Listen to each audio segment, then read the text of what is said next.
हरे कृष्णा दोस्तों, आप सभी पर भगवान बृहस्पति देव की कृपा बनी रहे।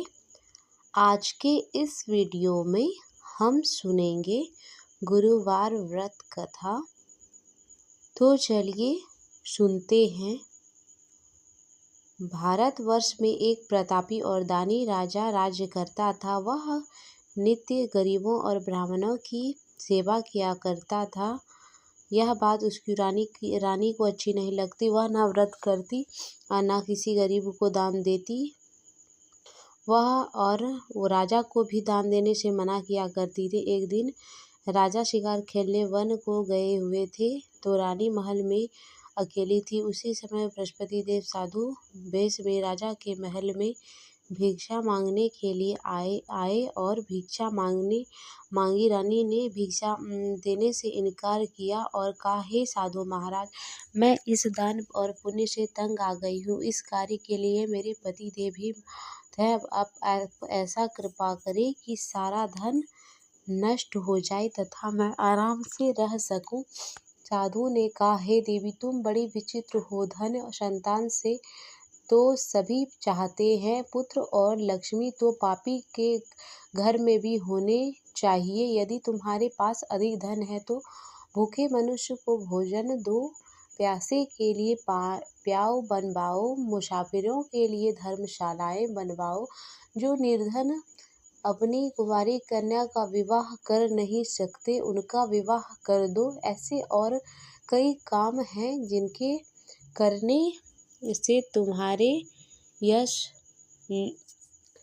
यश परलोक में फैलेगा। परंतु रानी पर उपदेश का कोई प्रभाव नहीं पड़ा। वह बोली, महाराज, आप मुझे कुछ ना समझाएं। मैं ऐसे धन नहीं चाहती जो हर जगह बांटती फिरूं। साधु ने उत्तर दिया, यदि तुम्हारी ऐसी ही इच्छा है तो तुम्हें मैं जैसे बताता हूँ तुम वैसे ही करना। बृहस्पतिवार को घर लीपना, पीली मिट्टी से अपने केश धोना, स्नान करना, भट्टी चढ़ाकर कपड़े धोना। ऐसे करने से आपका सारा धन नष्ट हो जाएगा। इतना कहकर वह साधु महाराज वहां से लोप हो गए। साधु के अनुसार कही बातों को पूरा करते हुए रानी को केवल 3 बृहस्पतिवार ही बीते कि उसकी समस्त धन संपत्तियां नष्ट हो गई। भोजन के लिए वे परिवार अन्न तरसने लगे। एक दिन राजा ने अपनी रानी से कहा, हे रानी, तुम यहाँ रहो, मैं दूसरे देश जाता हूँ, क्योंकि यहाँ पर सभी मनुष्य जानते हैं, इसलिए मैं यहाँ कोई काम धंधा नहीं कर सकता। ऐसा कहकर राजा प्रदेश चला गया। वह वहाँ जंगल से लकड़ियाँ लाकर काटता लाता और शहर में बेचता। इस तरह जीवन व्यतीत करने लगा। इधर राजा के प्रदेश जाते ही रानी और दासी दुखी रहने लगी। एक बार जब रानी और दासी को 7 दिन बिना भोजन के व्यतीत करना पड़ा तो रानी ने अपनी दासी से कहा, हे दासी, पासी के नगर में मेरी बहन रहती है। वह बड़ी धनवान है, तो उसके पास जा और कुछ धन मांग कर ले आ, जिससे ताकि थोड़े समय गुजर बसर हो जाए। दासी रानी की बहन के पास गई। उस दिन गुरुवार था और रानी की बहन उस समय बृहस्पतिवार की कथा सुन रही थी। दासी ने रानी की बहन को अपनी रानी का संदेश दिया, लेकिन रानी की बड़ी बहन ने कोई उत्तर नहीं दिया। जब दासी को रानी की बहन से कोई उत्तर नहीं मिला तो वह बहुत दुखी हुई, उसे क्रोध भी आया। दासी ने वापस आकर रानी को सारा बात बता दिया। सुनकर रानी ने अपने भाग्य को कोसा। उधर रानी की बहन ने सोचा कि मेरी बहन की दासी आई थी, परंतु मैं कुछ बोली नहीं, इससे वह बहुत दुखी हुई होगी। अतः कथा सुन और विष्णु भगवान का पूजन समाप्त कर अपने बहन के घर आई और कहने लगी, मैं बृहस्पतिवार का व्रत कर रही थी, तुम्हारी दासी हमारे घर गई थी, परंतु जब तक कथा होती है तब तक हम लोग ना उठते हैं ना बोलते हैं, इसलिए मैं नहीं बोली। कहो, दासी क्यों गई थी? रानी बोली, बहन, तुमसे कोई बात छिपाऊं? हमारे घर खाने तक को अनाज नहीं था। ऐसा कहकर रानी की आंखें भर आई। उसने दासी समेत पिछले 7 दिन से भूखे रहने तक की बात अपनी बहन को विस्तार पूर्वक सुना दिया। रानी की बहन बोली, देखो बहिन भगवान बृहस्पति सबकी मनोकामना को पूर्ण करते हैं। देखो शायद तुम्हारे घर में भी अनाज रखा हो। पहले तो रानी को विश्वास नहीं हुआ, पर बहन के आग्रह करने पर उसने अपनी दासी को अंदर भेजा तो उसे सचमुच अनाज से भरा एक घड़ा मिला। यह देखकर दासी को बड़ी हैरानी हुई। दासी रानी से कहने लगी, हे रानी, जब हमको भोजन नहीं मिलता तो हम रोज ही व्रत किया करते हैं। अगर इनसे व्रत और कथा की विधि पूछ ली जाए तो ताकि हम भी व्रत कर सके। तब रानी ने अपनी बहन से बृहस्पतिवार व्रत के बारे में पूछा। उसकी बहन ने बताया, बृहस्पतिवार के व्रत में चने की दाल और मूल के श्री विष्णु भगवान का केले के जड़ में पूजन करे तथा दीप जलाए, व्रत कथा और सुने और पीला भोजन ही करे। इससे बृहस्पति देव प्रसन्न होते हैं। व्रत और पूजन की विधि बताकर रानी की बहन अपने घर लौट गई। 7 दिन के बाद जब गुरुवार आया तो रानी और दासी ने व्रत किया। गुड़साल में जाकर चना और गुड़ लेकर आई। फिर उसने केले की जड़ तथा विष्णु भगवान का पूजन किया और भोजन पीली कहाँ से आई। दोनों बड़ी दुखी हुई क्योंकि उन्होंने व्रत रखा था, इसलिए बृहस्पति देव उनसे प्रसन्न थे। इसलिए वे एक साधारण व्यक्ति का रूप धारण कर 2 थालों में सुंदर पीली भोजन दासी को दे गए। भोजन पाकर दासी प्रसन्न हुई और फिर रानी के साथ मिलकर भोजन ग्रहण किया। उसके बाद वे सभी गुरुवार को व्रत और पूजन करने लगी। बृहस्पति भगवान की कृपा से उनके पास फिर से धन संपत्तियां आ गई, परंतु रानी फिर से पहले की तरह आलस्य करने लगी। तब दासी बोली, देखो रानी, तुम पहले भी इस प्रकार आलस्य करती, तुम्हें धन रखने में कष्ट होता है, इस कारण सभी धन नष्ट हो गए। और जब भगवान बृहस्पति देव की कृपा से धन मिला है तो तुम्हें फिर आलस्य होती है। रानी उनको समझाते हुए दासी कहने लगी, बड़ी मुसीबतों के बाद हमने यह धन पाया, इसलिए हमें दान पुण्य करना चाहिए। भूखे मनुष्य को भोजन कराओ, पियाओ, लगाओ, धन को शुभ कार्य में खर्च करो, जिससे तुम्हारे कुल का यश बढ़ेगा, स्वर्ग की प्राप्ति होगी और पितृ प्रसन्न होंगे। दासी की बात मानकर रानी अपना धन शुभ कार्य में खर्च करने लगी, जिससे पूरे नगर में उनका यश फैलने लगा।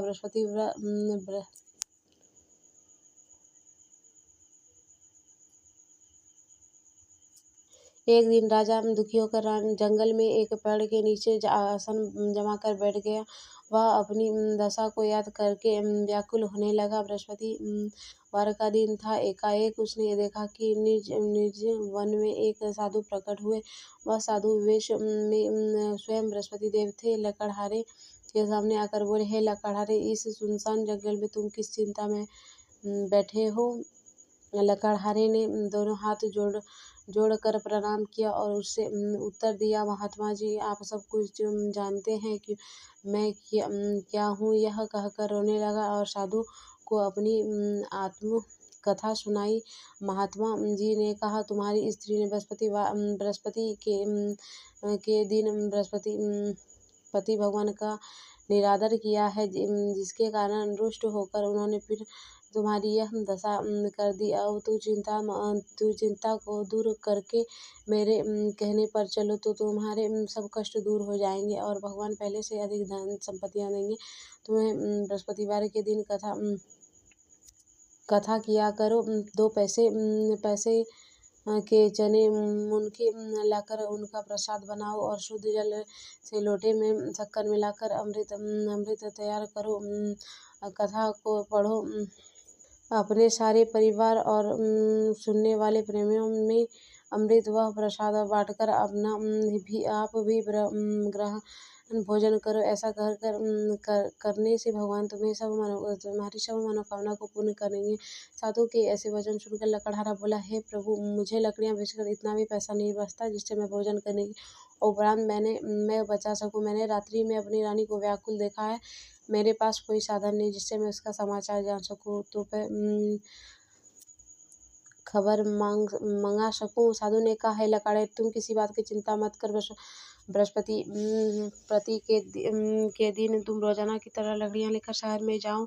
तुम्हें रोजाना से दुगुना धन प्राप्त होगा, जिससे तुम भली भांति भोजन कर लोगे तथा बृहस्पति देव के पूजन का सामान भी आ जाएगा। इतना कहकर साधु ध्यान हो गया। धीरे धीरे समय व्यतीत होने पर फिर बृहस्पतिवार का दिन आया। लकड़हारे जंगल से लकड़ियां काटकर किसी शहर में बेचने गया। उसे उस दिन और दिनों से अधिक धन पैसा मिला। राजा ने चना और गुड़ आदि लाकर बृहस्पति गुरुवार का व्रत किया। उस दिन से उसके सभी कलेश दूर हो गए। परंतु जब दोबारा गुरुवार का दिन आया तो बृहस्पतिवार का व्रत करना भूल गया। इस कारण बृहस्पति भगवान नाराज हो गए। उस दिन उस नगर के राजा ने विशाल यज्ञ का आयोजन किया था तथा शहर में यह घोषणा करवा दी थी कि कोई भी मनुष्य अपने घर में भोजन न बनाए तथा आग भी न जलाए।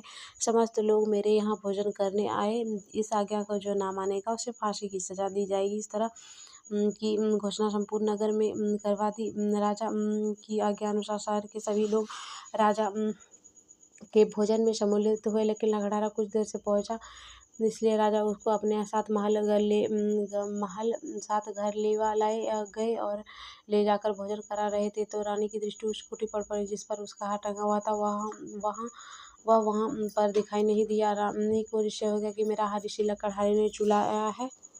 उसी समय सिपाही को बुलवाकर उसको कारखाने में डलवा दिया। जब लकड़हारे कारखाने में पड़ गया और बहुत दुखी होकर विचार करने लगा कि ना जाने कौन से पूर्व जन्म के कर्म से मुझे यह दुख प्राप्त हुआ है, और उसी साधु को याद करने लगा जो जंगल में मिला था। उसी समय तत्काल बृहस्पति देव साधु के रूप में प्रकट होकर हुए और उसकी दशा को देखकर कहने लगे, अरे मूर्ख, तूने बृहस्पतिवार की कथा नहीं गई, इस कारण तुम्हें यह दुख प्राप्त हुआ है। अब चिंता मत कर, बृहस्पतिवार के दिन कारागार के दरवाजे पर 4 पैसे मिलेंगे, उससे तुम भली भांति बृहस्पति देव की पूजन करना तो तेरे सभी कष्ट दूर हो जाएंगे। बृहस्पतिवार के दिन उसे 4 पैसे मिले। लकड़हारे ने कथा कही। उसी रात्रि को बृहस्पति देव ने उस नगर के राजा को सपने में कहा, हे राजा, तूने जिस आदमी को कारागार में बंद कर दिया है वह निर्दोष है, वह राजा है, उसे छोड़ देना। रानी का हार उसी खूंटी पर टंगा हुआ, अगर तूने ऐसा नहीं किया तो मैं तेरे राज्य को नष्ट कर दूंगा। इस तरह रात्रि को सपने देखकर राजा प्रातःकाल उठा और खूंटी पर हार टंगा कर देखकर लकड़हारे को बुलाकर क्षमा मांगी तथा लकड़हारे को योग्य सुंदर वस्त्र आभूषण पहनकर उसे विदा किया। बृहस्पति देव की आज्ञा अनुसार लकड़हारे अपने नगर को चल दिया। राजा जब अपने नगर के निकट पहुंचे तो उसे बड़ा आश्चर्य हुआ। नगर में पहले से अधिक बाग, तालाब, कुएं तथा बहुत सी धर्मशाला मंदिर बने हुए थे। राजा ने पूछा, यह किसका बाग और धर्मशाला? तब नगर के सब लोग कहने लगे, यह सब रानी और दासी द्वारा बनवाए गए हैं। तो राजा को आश्चर्य हुआ, गुस्सा भी आया। जब रानी ने यह खबर सुनी कि राजा आ रहे हैं तो उन्होंने अपनी दासी से कहा, हे दासी, देख हमें राजा कितनी बुरी हाल में छोड़ गए हैं। हमारी ऐसी हालत देखकर वह लौट ना जाए, तू दरवाजे पर ही खड़ी रहो। आज्ञा अनुसार दासी दरवाजे पर ही खड़ी हो गई। राजा आए तो उन्हें अपने साथ महल में लिया। तब राजा ने क्रोध करके अपनी तलवार निकाली और पूछने लगा कि तो ये धन कैसे प्राप्त हुए तुम्हें? तब उन्होंने कहा, हमें यह सब धन बृहस्पति के व्रत के प्रभाव से प्राप्त हुए हैं। राजा ने निश्चय किया कि 7 रोज बाद तो सभी बृहस्पतिवार का पूजन करते हैं, परंतु मैं दिन में 3 बार कथा करूँ तो रोज ही व्रत किया करूँगा। अब हर समय राजा के दुपट्टे में चने की दाल बंधी रहती तथा दिन में 3 बार कथा का। एक रोज राजा ने विचार किया कि चलो अपनी बहन के यहाँ हो। अब इस तरह का निश्चय कर राजा घोड़े पर सवार होकर अपनी बहन के यहाँ चलने लगा। मार्ग में उसने देखा कि कुछ आदमी एक मूर्ति को लिए जा रहे हैं। उन्हें रोककर राजा कहने लगा, अरे भाई, मेरे बृहस्पतिवार की कथा सुन लो। वे बोले, लो, हमारे तो आदमी मर गई, इसको अपनी कथा की परंतु कुछ आदमी बोले, अच्छा, कहो, हम तुम्हारी कथा भी सुनेंगे। राजा ने ताल निकाली और जब कथा आधी हुई तो मुर्दा हिलने लगा, और जब कथा समाप्त हुई तो राम राम करते हुए मनुष्य खड़ा हो गया। आगे बढ़कर उसने देखा कि एक किसान खेत में हल चला रहा। राजा ने उसे देखा और उससे बोले, अरे भाई, तू मेरी बृहस्पतिवार की कथा सुन ले। किसान बोला, जब तक मैं तेरी कथा सुनूंगी तब तक 4000 जोड़ लो, जा अपनी कथा किसी और को सुना। इस तरह राजा आगे चलने लगा। राजा के हरते हुए बैल पर झाड़का खाकर गिर गए तथा किसान के पेट में बहुत जोर से दर्द होने लगा। उसी समय उसकी माँ रोटी लेकर आई। उसने जब यह देखा तो अपने पुत्र से सब हाल पूछा और बेटे ने सभी हाल कह दिया। बुढ़िया दौड़ी दौड़ी उड़ घोड़सवार के पास गई और उससे बोली कि मैं तेरी कथा सुनूंगा, सुनूंगा तो अपनी कथा मेरे खेत पर ही चलकर कहना। राजा ने बुढ़िया के खेत पर जाकर कथा कही, जिसके सुनते ही बैल खड़े हो गए तथा किसान के पेट में का दर्द भी बंद हो गया। राजा अपनी बहन के घर पहुंचा। बहन ने भाई की खूब मेहमानी की। दूसरे रोज प्रातःकाल राजा जागा तो वह देखने लगा कि सब लोग भोजन कर रहे हैं। राजा ने अपनी बहन से कहा, ऐसा कोई मनुष्य है जिसने भोजन ना किया हो, जो मेरी बृहस्पतिवार की कथा सुन ले। बहन बोली, हे भैया, यह देश ऐसा है, पहले यहाँ के लोग भोजन करते हैं, बाद में अन्य काम करते हैं। अगर पड़ोस में कोई हो तो मैं दिखाती हूँ। वह ऐसा कहकर देखने चली गई, परंतु उसे ऐसा कोई व्यक्ति नहीं मिला जिसने भोजन ना किया। वह एक कुम्हार के घर गई, जिसका लड़का बीमार था। उसे मालूम हुआ कि उसके यहाँ 3 दिन रोज से किसी ने भोजन ना किया हो। रानी ने अपने भाई की कथा सुनने के लिए कुम्हार से कहा। वह तैयार हो गया। राजा ने जाकर बृहस्पतिवार की कथा कही, जिसको सुनकर उसका लड़का ठीक हो गया। अब तो राजा की प्रसन्नता होने लगी। एक रोज राजा ने अपनी बहन से कहा है कि हे बहन, मैं अपने घर जाऊंगा, तू भी तैयार हो जा। राजा की बहन ने अपनी सास से अपने भाई के साथ जाने की आज्ञा मांगी, परंतु सास ने कहा, चली जा, परंतु अपने लड़कों को मत ले जाना, क्योंकि तेरा भाई को कोई औलाद नहीं है। बहन ने अपने भाई से कहा, हे भैया, मैं तो चलूंगी, परंतु कोई बालक नहीं जाएंगे। राजा ने बोला, जब कोई बालक ही नहीं जा लेंगे तब तू ही जाकर क्या करेगी। वह बड़े दुखी मन से राजा अपने नगर लौट गया। राजा ने अपनी रानी से कहा, हम निसंतान है, इसलिए हमारा घर कोई आना पसंद नहीं करता है। रानी बोली, हे प्रभु, बृहस्पति देव ने हमें सब कुछ दिया है, वे हमें औलाद भी अवश्य देंगे। उसी रात को बृहस्पति देव ने राजा को स्वप्न में कहा है, हे राजा, उठ, सभी सोचता है कि तेरी रानी गर्भवती है। राजा को यह जानकर बड़ी खुशी हुई। 90 महीने में उसके गर्भ से एक सुंदर पुत्र पैदा हुआ। तब वह राजा बोला, हे रानी, स्त्री बिना भोजन के रह सकती है, पर बिना कहे नहीं रह सकती। जब मेरी बहन आवे तुम उससे कुछ मत कहना। रानी ने सुनकर हाँ कर दिया। जब राजा की बहन ने यह शुभ समाचार सुना तो वह बहुत खुश हुई तथा बधाई लेकर अपने भाई के यहाँ आई।